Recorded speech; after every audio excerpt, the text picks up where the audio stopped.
Well, no, it was the guy. It was in Florida. It might not have been Florida, but let's be honest, it was probably it's Florida. Florida. Even if it wasn't Florida, it was Florida. It was Florida adjacent.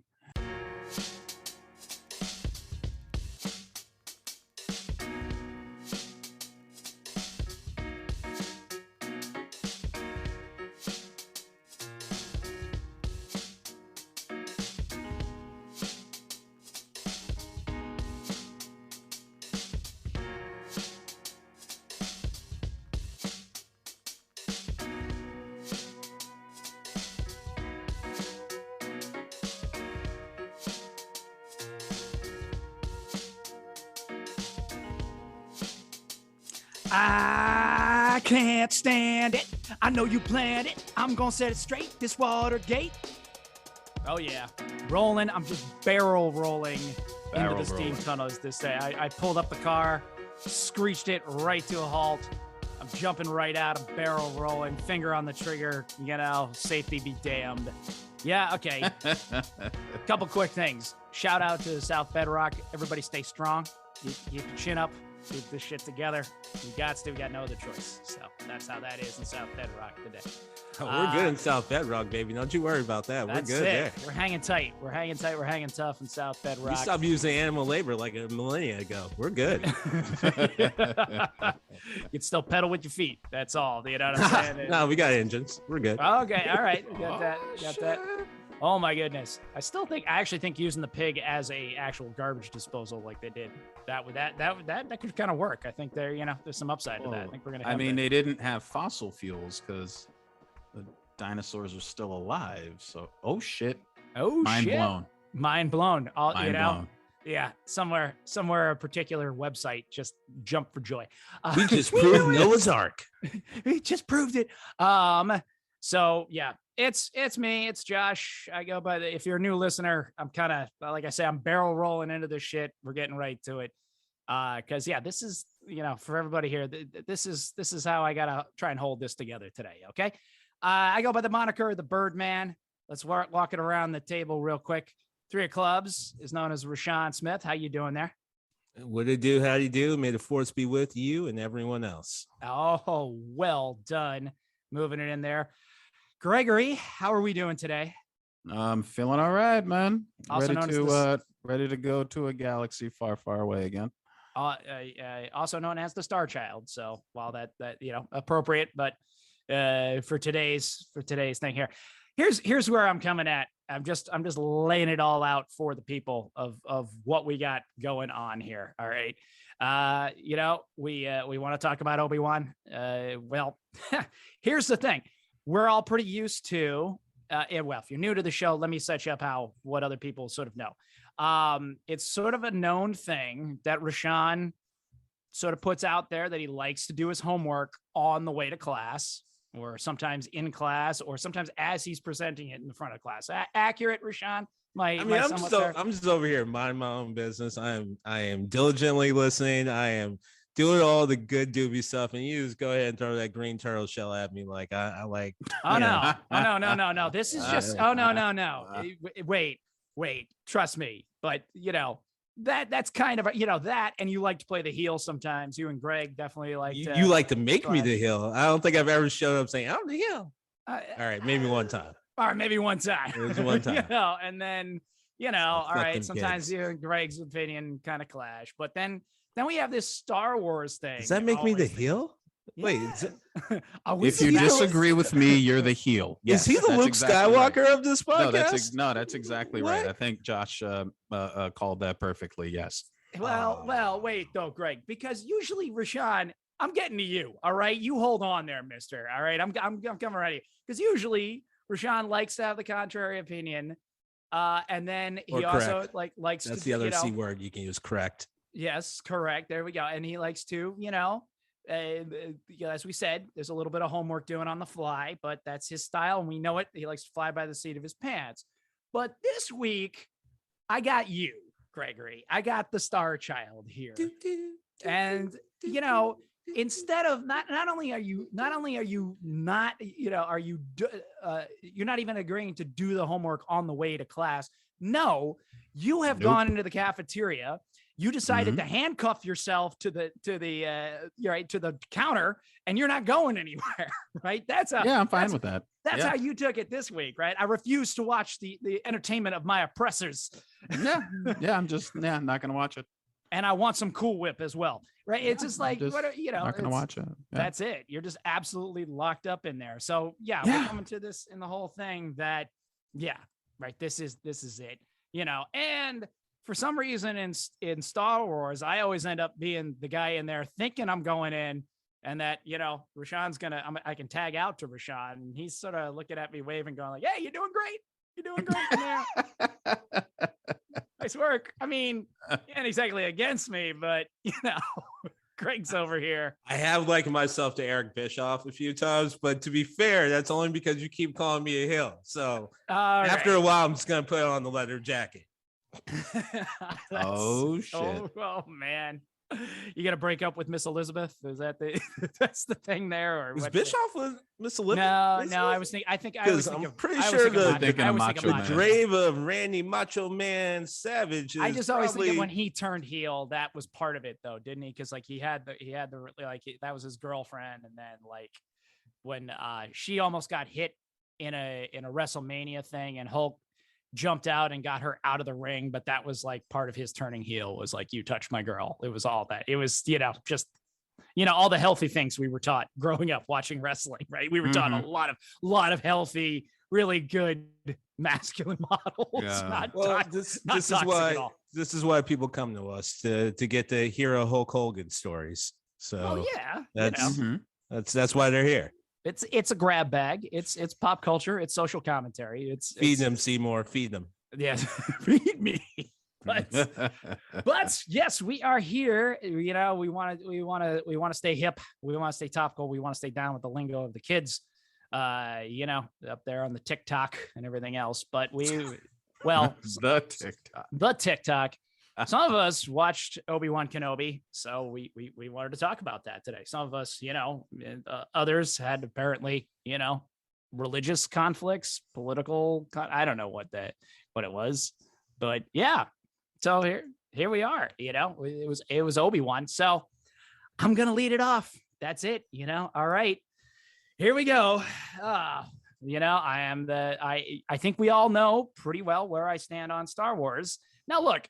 Folks, I was there in the theater in 1999. Okay. I went out of my way. I actually had, back then when the preview for The Phantom Menace came out, you could only watch it on the original QuickTime compressed videos. QuickTime. Shout out to QuickTime.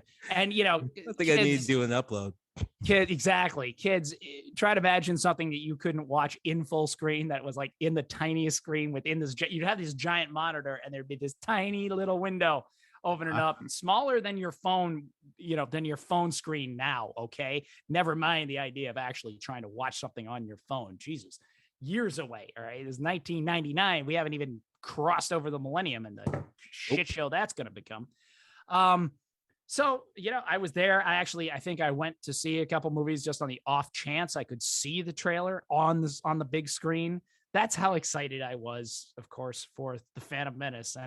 And it was such a shock and such a state of denial. I went back the very next day to see it again, because I was like, this couldn't have been that bad. No. There's no way I waited, the better part of my adult life to see the next installment of this. It's kind of sad you found out it was worse. And it was like, wow, okay, yeah, that happened. All right, but we toughed it out. We stuck through it. There's even a few scenes in Attack of the Clones that I feel the arc starts to redeem itself. Clearly, Clone Wars, we know this. Rebels and Revenge of the Sith, man, that holds up. My kids still watch that movie. That's still one of their favorites. That one holds up. So we got it. So yeah, I can be critical within means. It's sort of like the first love. There's always going to be some rose-colored glasses on for it. But again, they give me what I want. Everyone always gets so angry about fan service nowadays. Why do you get angry about fan service? I mean, come on, man. When when I go to the Dairy Queen. Was that directed at me? It's just directed at the general world, but my eyes just happen to be staring right through your soul. That's all. When I go to the Dairy Queen, probably saw this. That's it. And I want, and I want my the chocolate dip cone there, with the one that freezes up there, or Blizzard. I know what I'm getting in a Blizzard. It's not the best ice cream. It's there for the filling, all that stuff. They turn it upside down to show you how thick they've whipped it up there. I know what I'm fucking going for. Like, don't try and change it up too much. Give me a little extra, maybe change some of the flavors now and again. But I know what I'm going to Dairy Queen for. So the same thing with Obi Wan Kenobi. And I actually think they went a little above and beyond. I thought that they let Ewan McGregor, I almost said Liam Neeson, but there you go. Spoiler alert. They let Ewan McGregor showcase a little more of his acting talent in this one. It's at least in the first couple episodes, a lot of things, a lot more subtle. He's a man who's been destroyed. Now, you'll hear from my other distinguished gentleman that, of course, we're tired of PTSD. Are we though? I mean, we're a generation coming out of a 20-year war, and it's Star Wars. PTSD goes with war, okay? The character has lost everything. And not only did he lose everything, a lot of it falls on his shoulders, right? He trained the Adolf Eichmann, the guy who came up with the final solution for the Jedi, for Christ's sakes.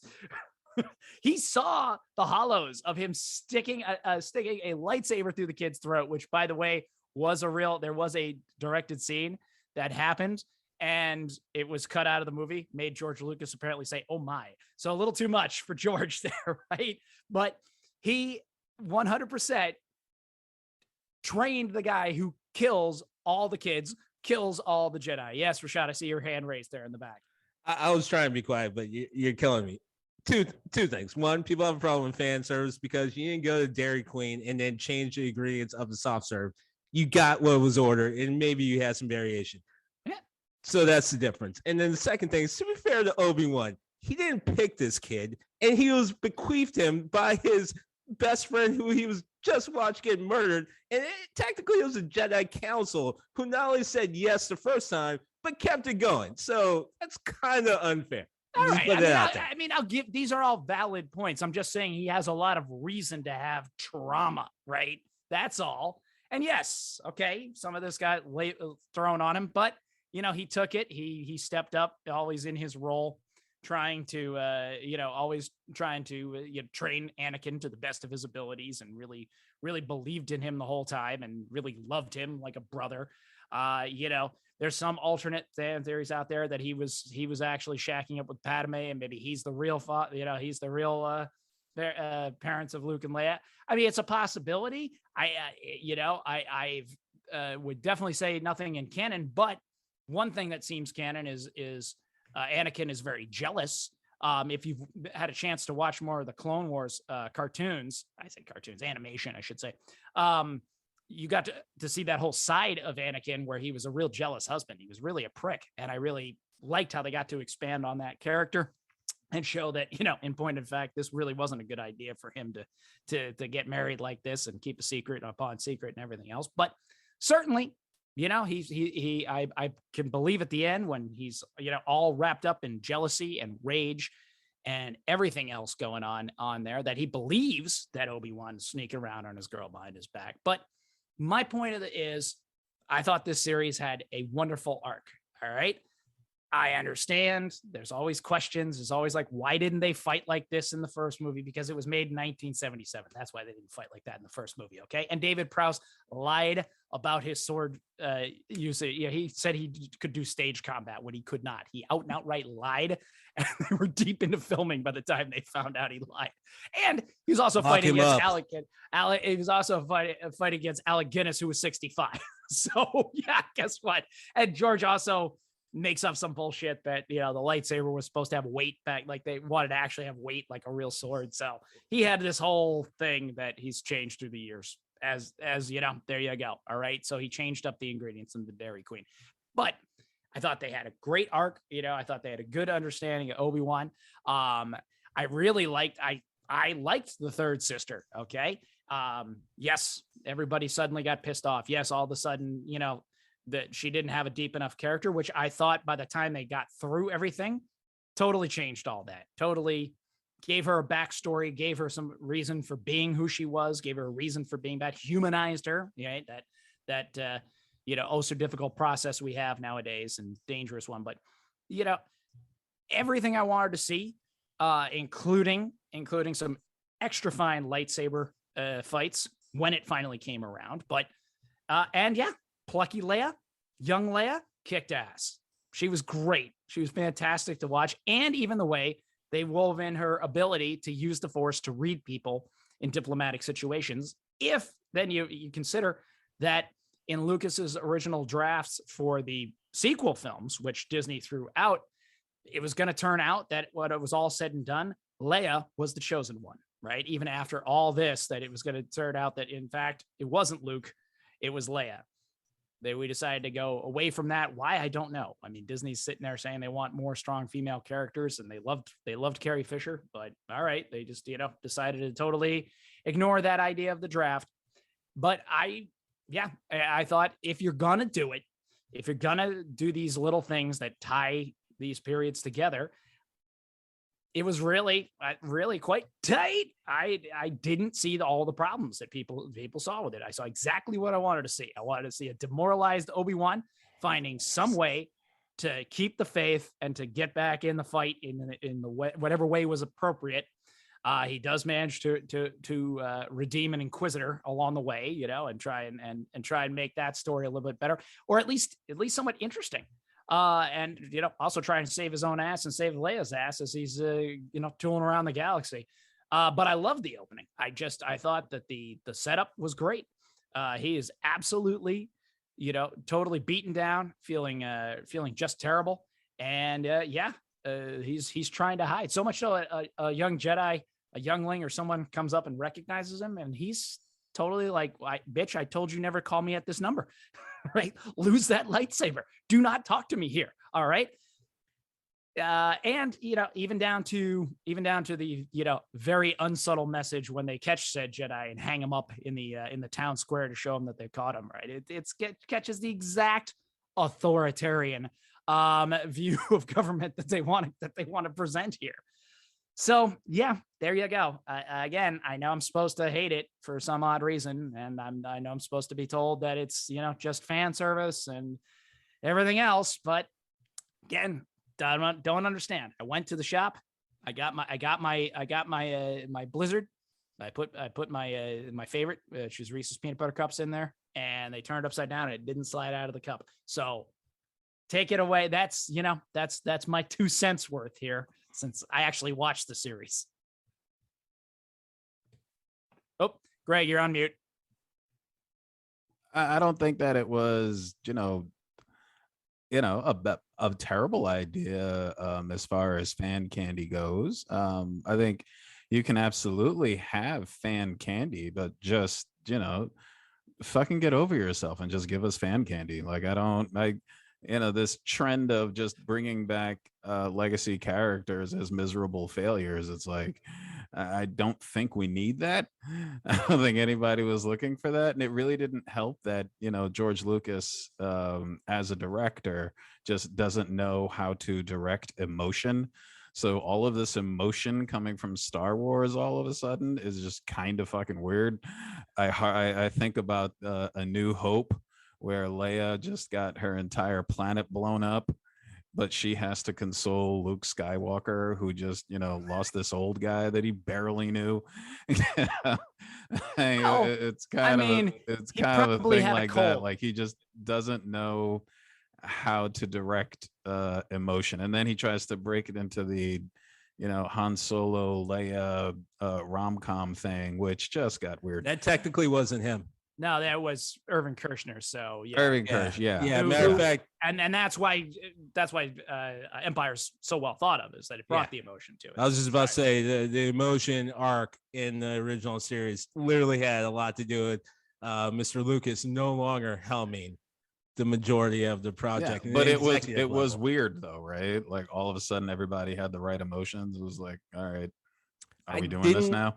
It didn't register to me like that, but it was an uptick, but I kind of feel like any movie in a series, you're going to get more in the second one. There's more money in the production. There's more time. People actually have more faith in it. Don't forget, a lot of people didn't think this was going to be anything more than one movie, including George Lucas in 1976. That much is obvious.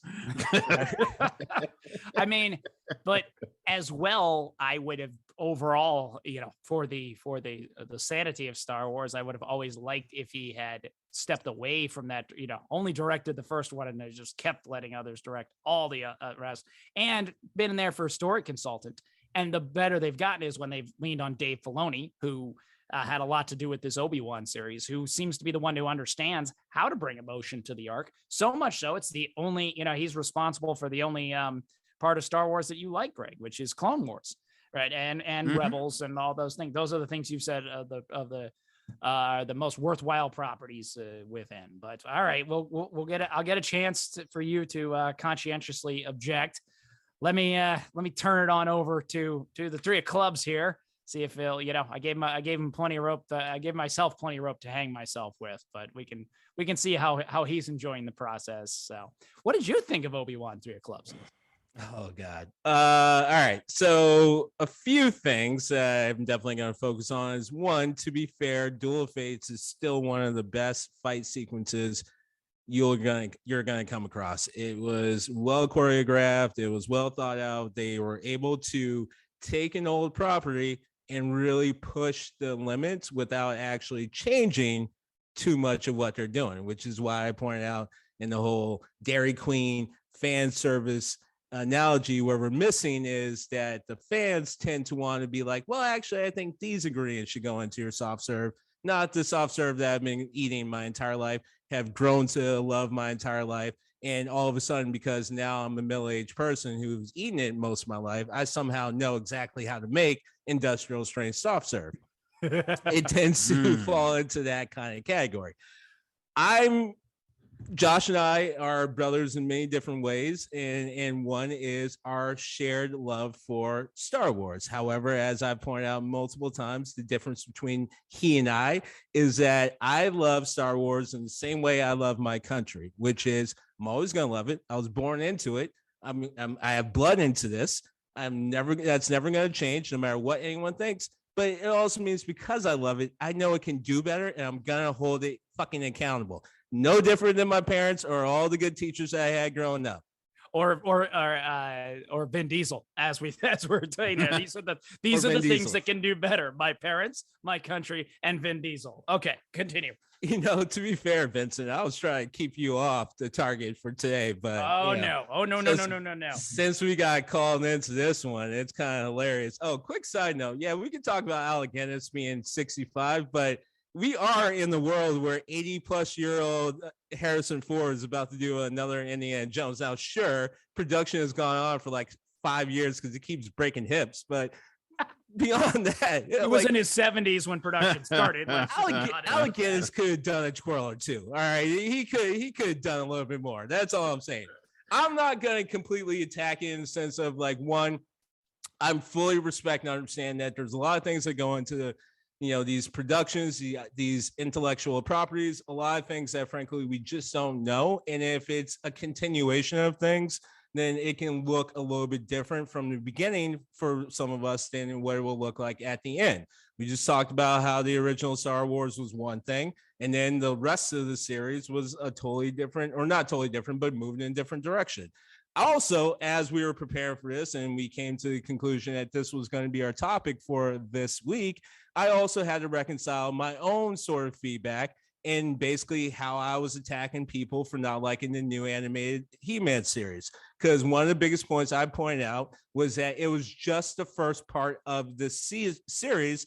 And literally, you can call it season one or you can call it whatever, but it's going to keep moving. So maybe we should wait until the end of it to give our full sort of feedback and break down whether we loved it or didn't.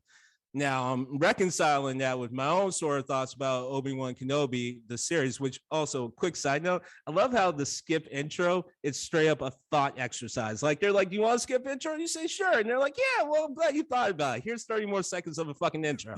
So it's done. thank They you for spent asking. money on that. All right. Yeah, right. Yeah, so like thank you for asking and checking in, even though you didn't care.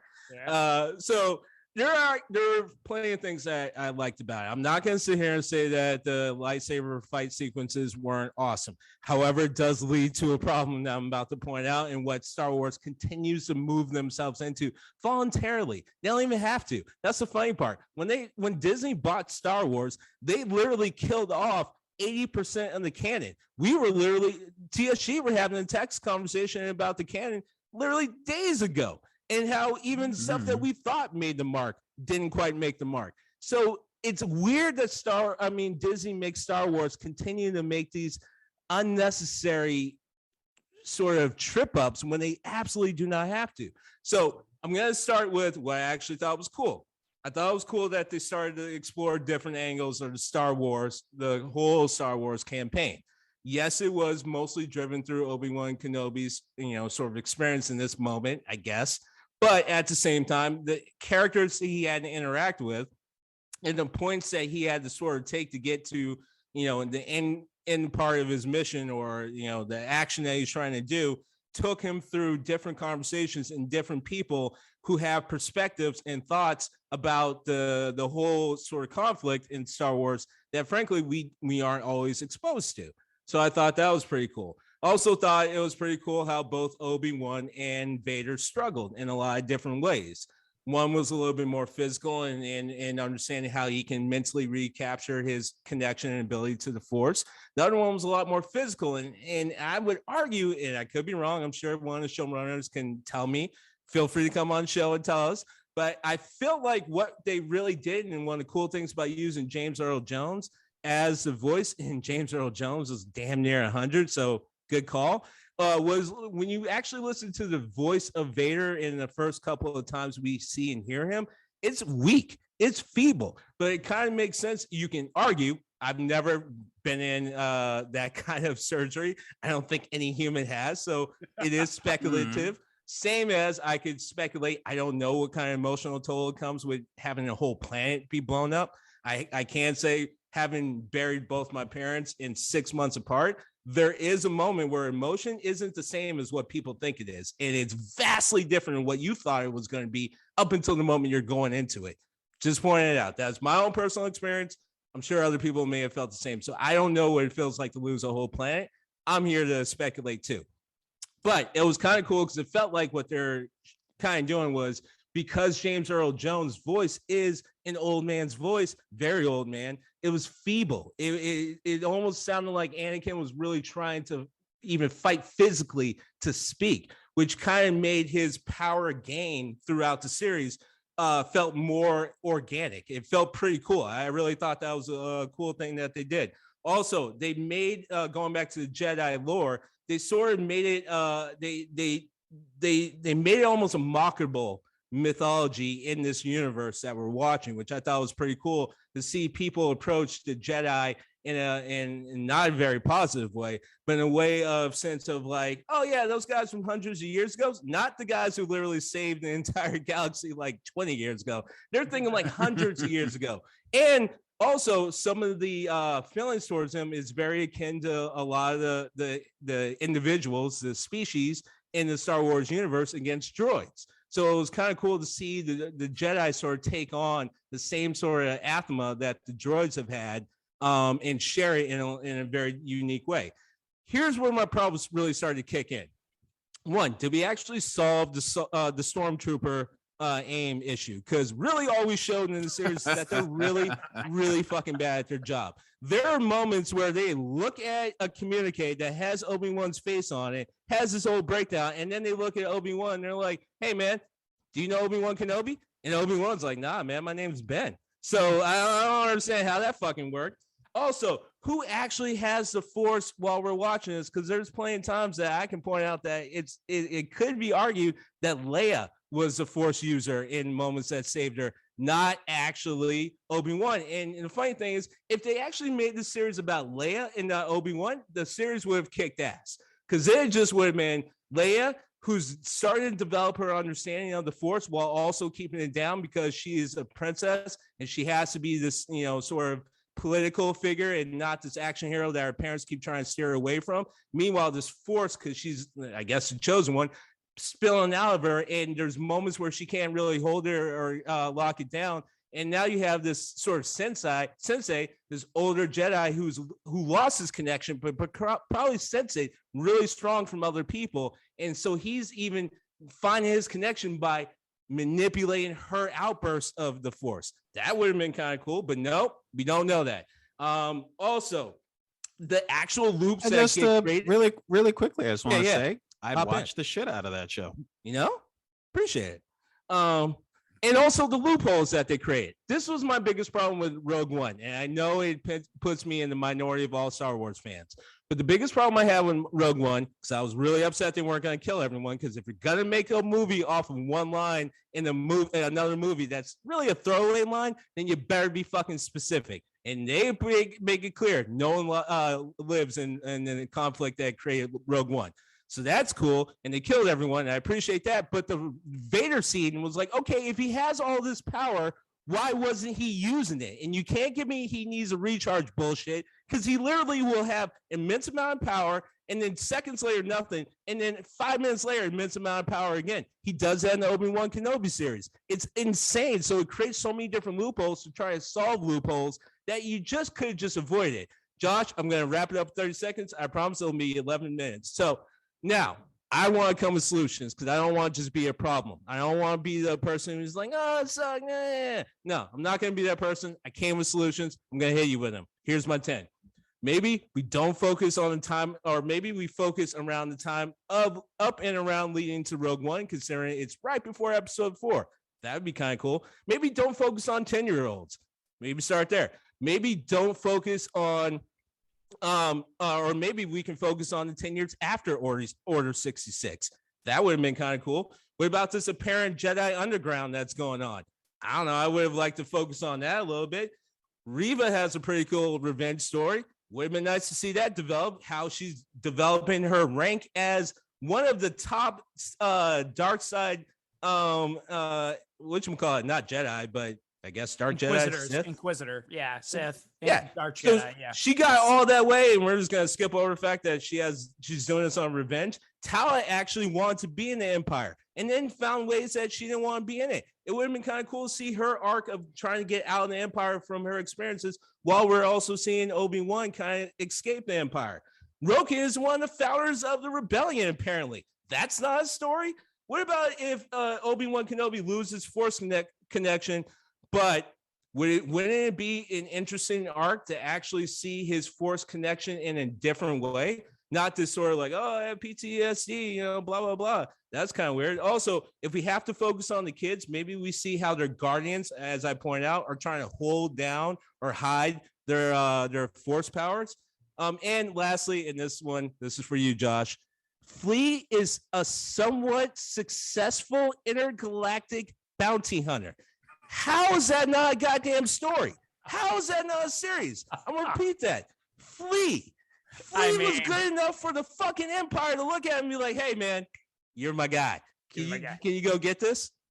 And he did, to his credit. I mean, he found her. Yeah, I mean, first, okay, just to address the last thing first, I was disappointed he did not get a bass solo. I don't care if it's Star Wars. Flea still needs a bass solo, and he should have told somebody that he believed in nothing at some point. We needed a moment for that, or dropping a Star Wars style ferret on somebody in a bathtub would have also been appreciated. Moving on from that, though, just in the for your focusing around the time of Rogue One. New series coming out, Andor. So that's just prior to that. So you got that going there. You also have the Bad Batch, takes place in the 10 years after Order 66. So just letting you know where Star Wars is taking care of you. That's all. I appreciate that. But I was really saying, if we're going to focus on Obi Wan, I want his experience. Oh, okay. Gotcha. I misunderstood. I thought you meant in generals for general. Yeah, that wasn't clear on my end. Thank you for helping me clean that up. But worries. I want to see his experience through these things. Being that we have a 10-year arc to go with. I mean, go ahead. Just going on what you touched on. I mean, first of all, I already know way too much, and all of that sounds awful. But what you touched on, and that would be perfect for Disney because she's a princess. Disney princess, it's what you guys do. Like, just have this be about Princess Leia and her, yeah, discovering her powers, but having to be like, maybe they could do the whole, has to believe in herself thing. All started with Frozen. Disney's big on that shit, and they're trying to make her just like a normal princess, but she has to be free. She could do like a let it go moment or something. Like, I mean, this fucking writes itself for Disney. I really think they should have left all of the dad bods out of the equation and just purely focused on Princess Leia and the younger audience. I think they would have eaten that up. That sounds brilliant, and I don't know what happens with Riva, but yeah, I mean, if her arc actually has a beginning, a middle, and an end, then focus on that. And then, yeah, I assumed that pretty much anything they had to do with in order to make Obi Wan coming out of his cave credible would be fucking stupid, and that sounded fucking stupid. Yeah, all of that makes sense. Yeah, I'd watch the shit out of that show. Yeah. All right, I got to do a quick three clubs. Just I feel bad because I forgot something, but just one thing I wanted to say when you were just talking about James Earl Jones sounding a little weak and the questions, and when we see at one point Anakin coming out of the tub with no arms and no legs and getting suited up as Vader, which was kind of cool. Had a Terminator-esque kind of feel to it, because he's getting out and he's pissed off. And I did want to give a shout out to Hayden Christensen, though, just in that he got a chance to act this time around. And as Greg pointed out, George Lucas is a terrible director. He's a visionary, and I love the universe he created, but he's an awful director. And Hayden Christensen got a chance to try and show some acting chops in a really difficult way. And that I wanted to say he was, I thought he was really impressive enough in the way that he brought anger into his suit. Like, I just really liked the way he walked around. I just felt like he emoted anger. And when he first sees Obi Wan, and there's a scene where he's going through a village and just kicking everybody's ass. He's like force choking one dude, and his daughter or his wife runs out to try and help him, and he just snaps her neck. Like, there was like the anger invader. It was some dark shit going on that just had to at least give that little shout out to it. But all right, well, as promised, we're gonna take you down. We're going to take you down now to the cafeteria, where a student who doesn't go to this school apparently is causing a sit-in and has locked himself down to the countertop and is demanding better conditions, and just apparently not going to do this anymore. So wait, I'm going to Drew Barrymore's on the show. Drew Barrymore's on it. Drew Barrymore is on the show. That would be. Oh, I thought.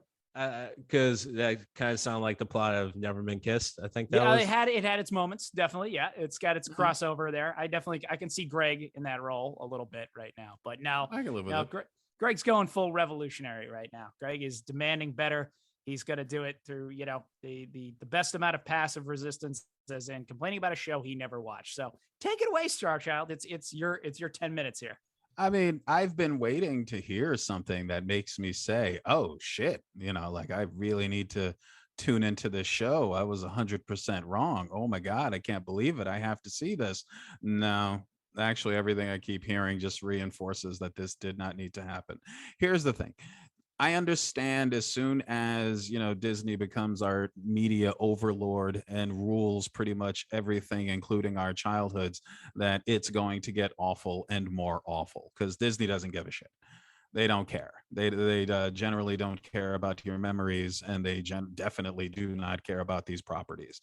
And that's been their policy for a long time. Like, these things exist in order for them to make money. Sure, they'll make some compromises to make, the fan base or older fan base or the new fan base or whatever it is. And Disney and Marvel and the other properties, they're not above that. I mean, all of these things have been used to sell, everything from toothpaste to other terrible TV shows. Was the problem here is what Lana Wachowski touched on in the last Matrix film, which was content for content's sake, and how far do we want to go with it? Do I want to watch new things if they're going to taint my appreciation for the old things?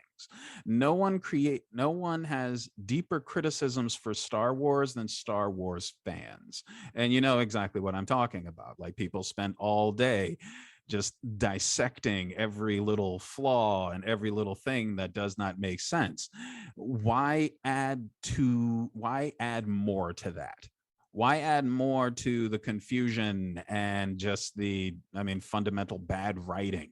Why give yourself more reason to go down the hole and just start to, maybe when we're talking about fan candy, maybe that's actually the fan candy. The fan candy is actually creating frustrating holes for Star Wars fans to pull their hair out over and keep them obsessed about for another generation, because it damn sure is not good writing. So when I saw that they were coming out with this show, again, with just the content for content's sake ruins storytelling. It ruins the fantasy. It ruins what draws you in about these characters. It ruins the characters. I understand your point about PTSD, but that's not why we're here.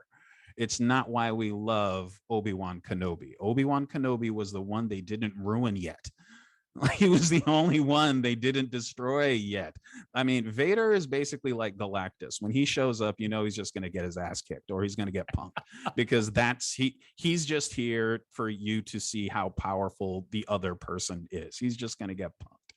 We know that now. Like, we know that a lot of these characters, they're not going to live up to our ideals, and that's totally fine. But does the way they're doing it, does the story need to be told, and two, does it actually make any sense? And I don't need it. And I think I've come to a very peaceful place. Like, I don't need it. The amount that I have, the amount of Star Wars I have right now, is so good. It's so good. Like, I am in a pretty good place with Star Wars. And just like I said, just going on what you guys were just talking about, what you just said. So you're telling me that these stormtroopers don't have just like an app with escaped Jedi on it with just pictures of Obi Wan fucking Kenobi. Come on now. He's easily the, I don't know, Magic Johnson of the Jedi. Like, he's like, right? If he wants to say, I don't know, Yoda's Michael Jordan. I mean, the point is, he is the galaxy's probably second or third most famous Jedi. Give him Scottie Pippen. I mean, he's got to be Scottie Pippen, right? Whoa. The magic was good. Like, Magic was good. All right, Magic. No, I'll say Magic. Right. No, I'll go Magic. Finish his point. You don't have to. I'll go Magic. That's fine. You were just fine. You were comparing Jordan. I'm just saying. On the same. I'm saying, right. Like, that's Pittman's my point, probably Anakin. You know? Like, just that kind of idiotic writing is what you have to do in order to sell this. It's not worth it. It's just not worth it. It's not worth it. It ruins Kenobi for me. And like I said, he was one of the few that they hadn't ruined yet. What they did to Luke Skywalker, you could try to explain that blue milk scene to me 1,000 fucking times. I don't care. It's never going to work, because that's not why I'm here, man. That is not why I'm here. And you are not Francis Ford Coppola. This is not the kind of movie that you get to make, that you know how to make, or that you even have any right trying to tell. So for most of the time when I hear about all these new properties coming out, that's where my mind goes. Like, what kind of hoops are you going to have to drag me through or choke me with in order for me to buy why this content has to happen? And once I'm there, it's not worth it. It's just not worth it. touching back on the point that Rashawn made about telling a totally different story. Like a lot of people, they've got a problem with the Mandalorian because I mean, we all know the Mandalorian that we wanted to know about. Like we didn't want to hear about this random ass Lee Majors Mandalorian going off on these mini adventures, which I guess makes Baby Yoda Marky Post. I'm not sure, but we didn't want to hear about this. Yeah, we didn't want to hear about it. Like we wanted to hear about. But the point is, they ended up. We wanted to hear about Boba Fett, but the point is, they ended up making an overall fairly entertaining show about a new character, and later on, they got into the legacy character. But why not take that approach? Like there's a lot in this world that you can build on, and just bastardizing these legacy characters for pretty much no good reason. And then you get into these kinds of arguments, which again is all part of being a Star Wars fan. Like you get into these arguments about why their powers worked here but didn't work there. How come the lightsaber works here but doesn't work there? How come they just don't have basic technology that can help you track down one of the most famous people in the galaxy? Why can't the stormtroopers shoot? Like you spend more time doing shit like that than you do anything else. Like, did Order 66 even work? Y'all got mad Jedi's. You missed so many fucking Jedis. Like you did not nail this. You did not nail this. And you need a fucking division of your massive army just to keep alive. And you hit on those, other three Star Wars films that apparently happened. I have no proof of it, but the Empire is just still around.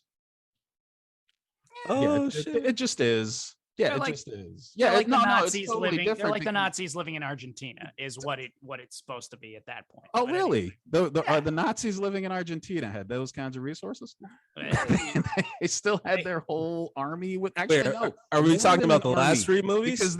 Because then they had not only the Nazis took over Argentina. Star Destroyer. No, they had the Death Star destroyers, like a fleet of Death Star. It was fucking stupid.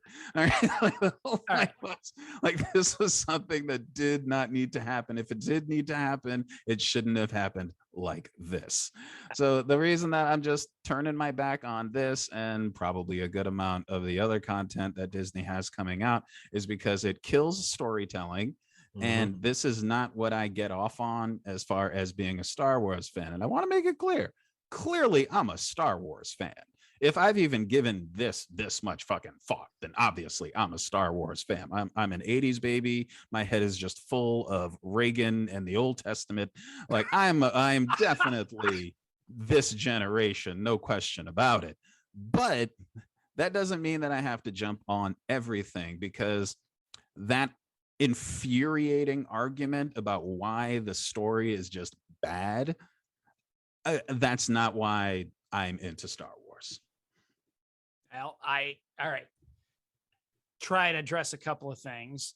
Firstly, calling Mando the intergalactic Lee Majors fall guy. Yeah, that's a stroke of fucking genius. Okay, we could have ended the show right there. Probably could have. I gotta, as always, I'm coming in here even trying to fight you, and I'm like, motherfucker, he's just too cool. He's so cool. He's so cool when he goes to sleep. Sheep count him. Okay, that's just how this works. All right, that's just how this show works sometimes, folks. So I'm just along for the ride. Absolutely ingenious. Yeah. Here's what I'm saying. And you're absolutely right about the level of which, firstly, no one is harsher on Star Wars than Star Wars fans. Nobody hates their own franchise more than Star Wars fans. That's just the way it is. So I don't hate my franchise. I love it. And I just want it to do better. Do better. Exactly. I've been very disappointed with it for a long time. We're trying to pull Star Wars away from stop and frisk. We're trying to get it, we're trying to get it way before we get to that point. We're trying to get it to tell people to stop resisting and maybe bring some, certified people along to help with mental health crises. But here is though still why I love this franchise, and while I'll take it, is everything, one, Rashawn, what you pointed out, Yes, I think it's great that there is the gray area. See, I like gray area in writing, and I think you make excellent points about how it could have been Leia saving herself from falling, and everything That would you have been a pointed great out. show.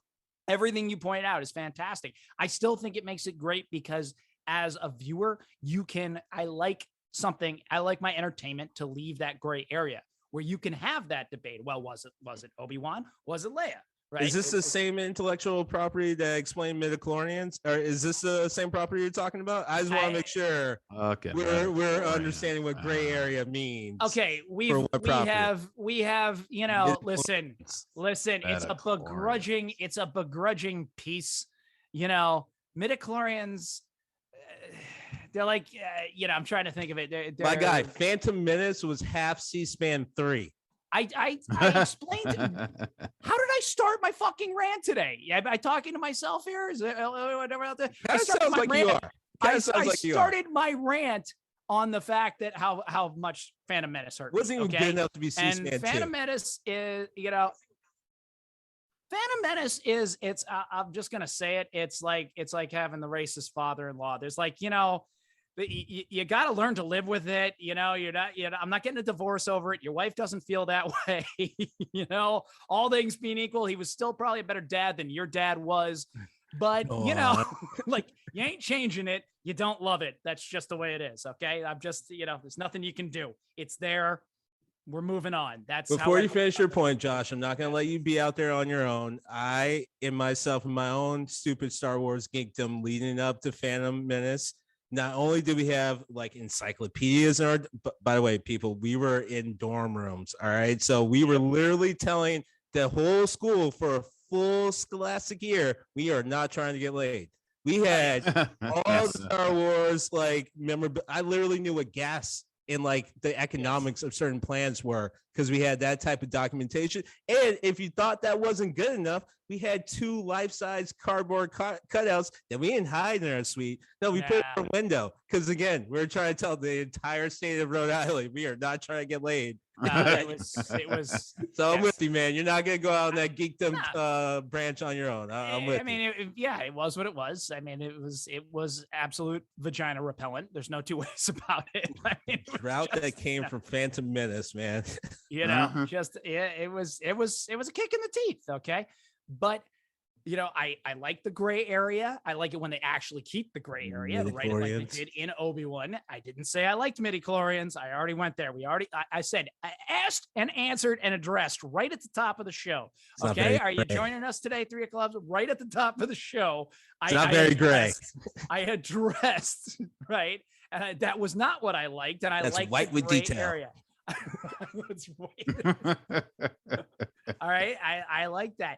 But also, I love the fact that I watched, again, and thankfully I'm married and have procreated because, if that hadn't happened yet, this was not going to help that situation whatsoever. That I watched. You get married. It was literally the life equivalent of Luke's torpedo shot. Yeah, that's 1 in a million, kid. That's pretty much it. Yep. No, that's it. Take care. We're going home. That's it. That's it. I watched a 15-minute breakdown on the lightsaber fight between Obi-Wan and Darth Vader in this series and how Obi-Wan switches from form 3, which is a defensive form, to form 4, which is the form of his mentor, Qui-Gon Jinn. Okay. And I watched that motherfucker and I enjoyed the shit out of it. I loved it. All right. Just like Bronson said about prison, I fucking loved it. And this is what I still watch this for. This is the fan service I watch for. So I can watch that. And then I can watch the fucking breakdown of the lightsaber fight. Again, you're absolutely right. I mean, that's all we need from Phantom Menace, right? It really could have been a 10-minute film, right? And you can cut out Anakin, flying away, going, Home Alone in space, all Macaulay Culkin on the Trade Federation. Well, I'll come back to that, but I know Greg wanted to hop in with something. All right. I wanted to touch on, I remember seeing it for the first time, and I went with 3 friends of mine who were much bigger fans, and they were way more excited than I am. But I am a film fan at the end of the day, and as a cinephile, I couldn't give that shit a thumbs up.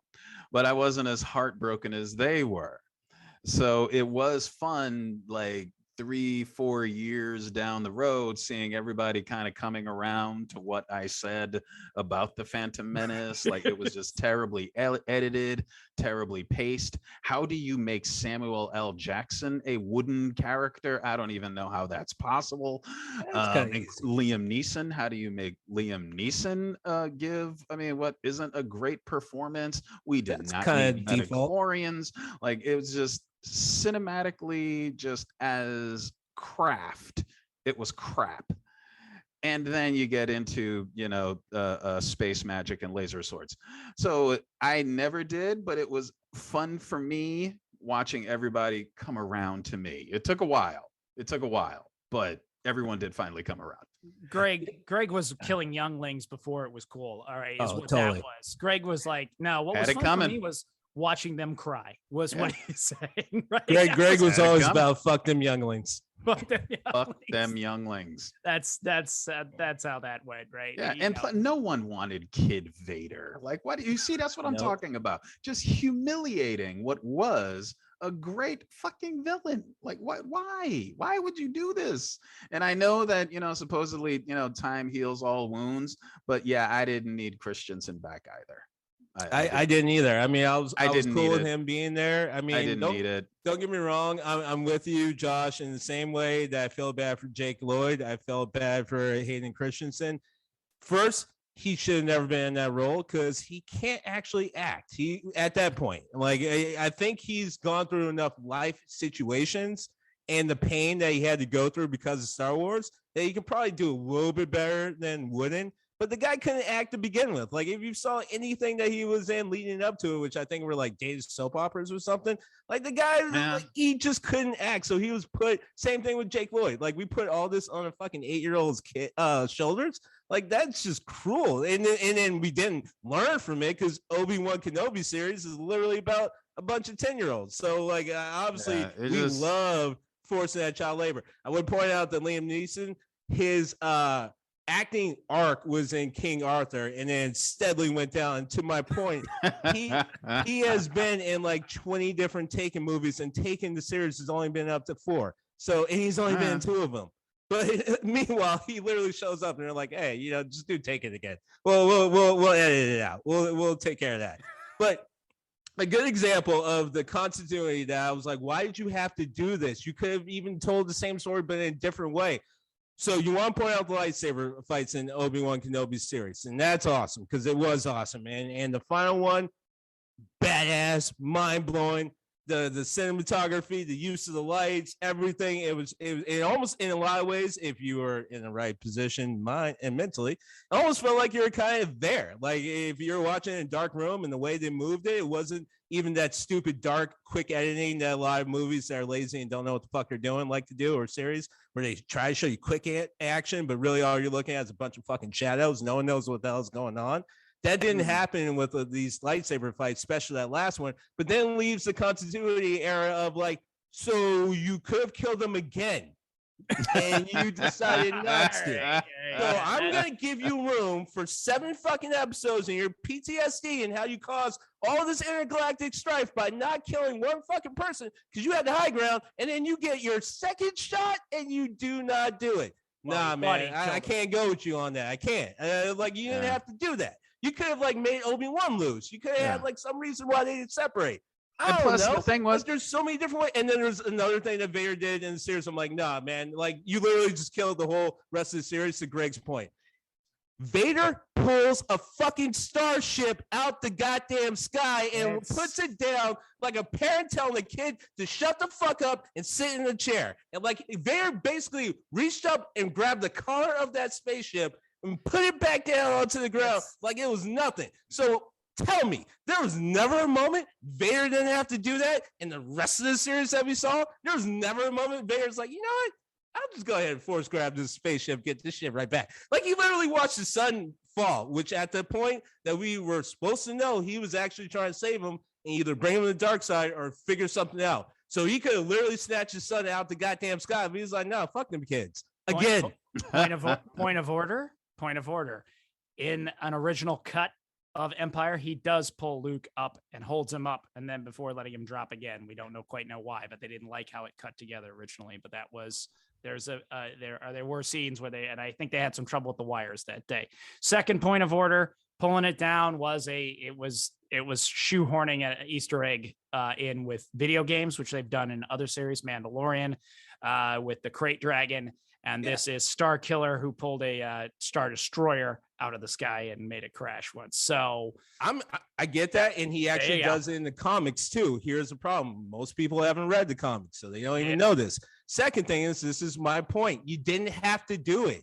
Because when you do that, you kill, and to Greg's point, Greg nails it. You kill the rest of the story. You literally are littered with moments in your head where you're like, so Vader didn't need the Force in this moment? Okay, Vader didn't need it in this. Oh, now he's getting his ass kicked by a fucking 700-year-old Dark Jedi.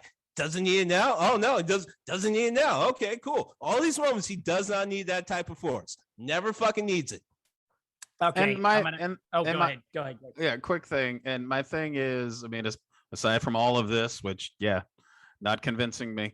Aside from that is, I was kind of starting to like Vader more as a villain. Like in other media, they don't, castrate him constantly like this. So I honestly was feeling it. Like I was starting to feel Vader. Is like, now I feel like everything that's coming now is just going to bring it all back down again. And it's like, no, I'm going to sit here with the Vader alike and the Star Wars stuff alike. And I'm just going to be happy. All right. This is about me. And I'm just going to be happy.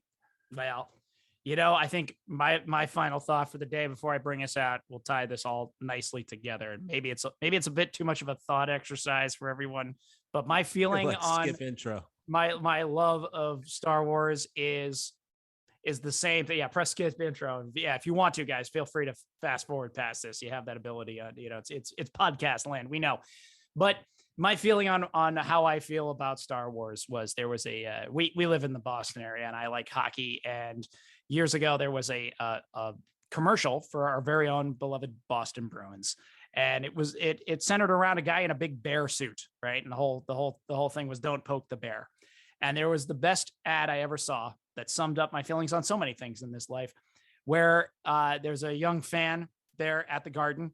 And the bear walks out and into him, and he's just getting out, and he's handing a drink to a girl, and she is in a Montreal Canadiens jersey, also known as the Habs.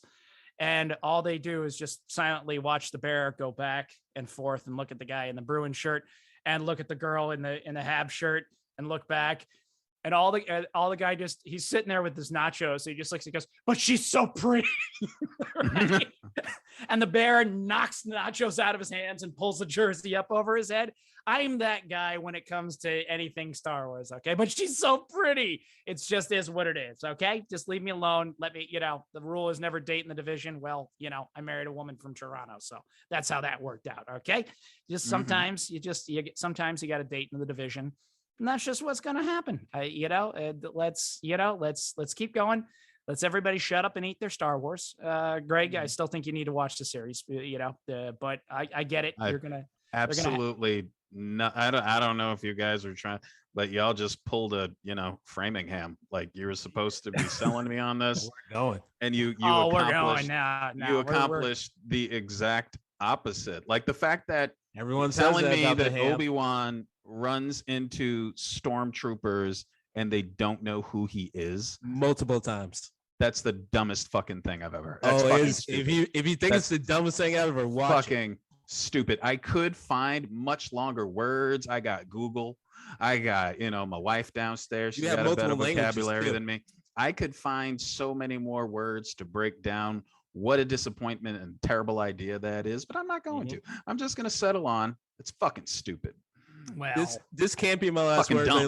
It's dumb. It's the same problem everyone had with Rogue One, where they're like, so let me get this straight. We have a galaxy where we literally can put a shield around a planet that can prevent people from physically getting in, but you need a goddamn physical tape to transport data. Hey, that's what we're saying. In this galaxy, but that's the spiral of being a Star Wars fan. And you know what? I am getting off this merry-go-round. oh, there we go. I would totally agree. That's where Star Trek wins, because other than the weird time travel Spock thing and reboot, they kind of do stay at least in line with what they've sort of said, mostly.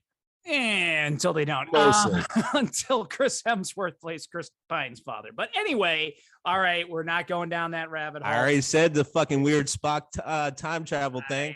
I understand. Yeah, and that's the midi-chlorian of the problem. That's the midi-chlorian in the fucking room. Okay, that's a giant start of the problem. Fucking midi-chlorian. It's just a gigantic literal hole. Okay, literal plot hole, an actual fucking hole diving through the plot. Moving on, we'll continue to it. But here's the thing you can do, and definitely go check your midi-chlorian rates out. Go check your plot holes out. Go on over to iTunes. Make sure to rate and review us. Help us get that algorithm. Help us get our midi-chlorian levels up. Help us get our followers up and all that fun stuff so we can continue to bring you great debates like this, the true debates, and where I'm right still. But nevertheless, about Obi Wan, about Star Wars, Star Trek, all pop culture, everything in between. But yes, go on over to iTunes, rate and review us. Check us out on the socials. We are at the Steam Gentleman Podcast on Facebook. We are Do You Even Steam Bro on Instagram, the Steam G's on Twitter, and occasionally drop stuff out there on the TikTok and all that stuff. It's given me an excuse to get a membership and laugh at a lot of dog videos. I've been definitely enjoying that shit for sure. I'm down. I'm hip with the kids. The kids like it. They think it's pretty damn funny. But as well. Three of Clubs. We're back here. We're here just I'm sorry, you just remind me of the secretary of Ferris Bueller. Oh yes, they think he's a righteous dude. My hair's a little short to keep pulling pens out of it, but other than that, Three of Clubs, righteous dude. What do you got? I demolished that brisket, for my fourth festivities. All right, that was my happy birthday America meal.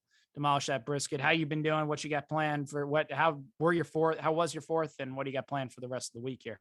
It was interesting. Family member got a stomach bug, so that made for a different type of explosive 4th of July. Fireworks. Oof. Yeah. Second, I appreciate you bringing up the brisket. Like, none of us wanted a piece. That's kind of like a friend showing up in class the next day, be like, bro, you should have been at that party last night. It's like, oh yeah, you mean the one you didn't call me about or let me know? Yeah. No, I guess I should have been there. Third, I've already told the TSG crowd and members and family that I am a Caprica fan. So I would have actually no problem if Star Wars actually wanted to come out with a movie or a series that's literally just a Senate. Like, I'd be down for that, because then even if there's no action, similar to how Caprica had to play it, you actually have to now really pay attention to the interweavings of the galaxy that you're created, and you can't just throw shit at the wall and then turn around and be like, that's pudding. And then the fourth thing, and this is my mea culpa to Disney, bring the camera in, guys. All right, look, I'm gonna forgive a few things that you guys have done in the past, namely your level of Nazi and racism love. However, let's work together. So I get it. I understand what you guys are trying to do. You put like $1 billion+ into this franchise. So why don't we just go ahead and call it even? You're making Vader this incredible badass who has all this control over the Force we've never seen before.